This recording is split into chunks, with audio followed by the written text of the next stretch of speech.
Are you looking for something easy to make for dessert tonight? Well, how about strawberry rhubarb galette? Chef David Bondarchuk from Scratch Catering Services here to show us how to make this Daybreak delight. And by the way, I made the my husband grilled the pineapple last Monday. Fantastic. You have to try his recipes. So good. Oh, that's so awesome. I loved when you sent me that on Facebook. Wasn't it cool? I was proud of my husband. So rhubarb, a favorite for a lot of people. It's got a very distinct taste, but a lot of people don't know how to do it. Right. Well, actually, rhubarb is a vegetable.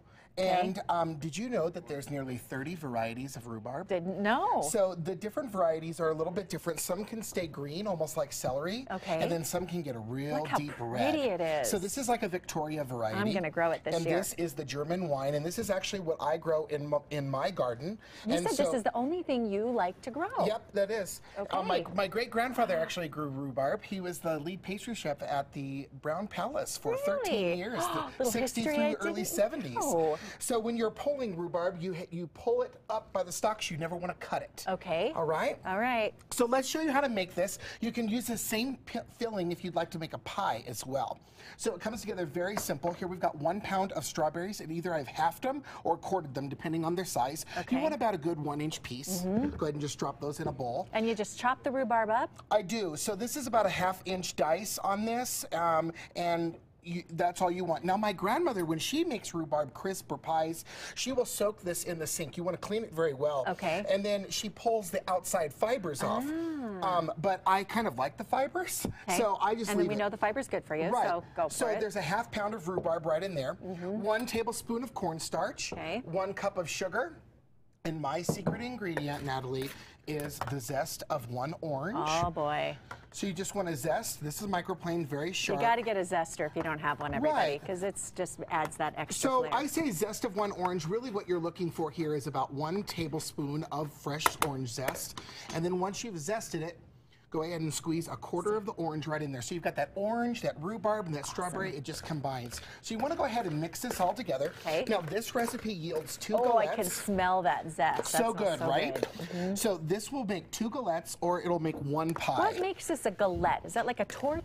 It's kind of like a tart, but use pie dough or pie crust. And so what happens here, Natalie, is it's a little bit more rustic. So what you want to do is you're just going to help me out. Okay. Just go ahead and fold this up. So start on one end and then just kind of make creases as you go around. Oh, I already broke it. I'm just going to pinch it. And you know what? And that's fine. If that happens at home, just use a little bit of egg wash here as glue.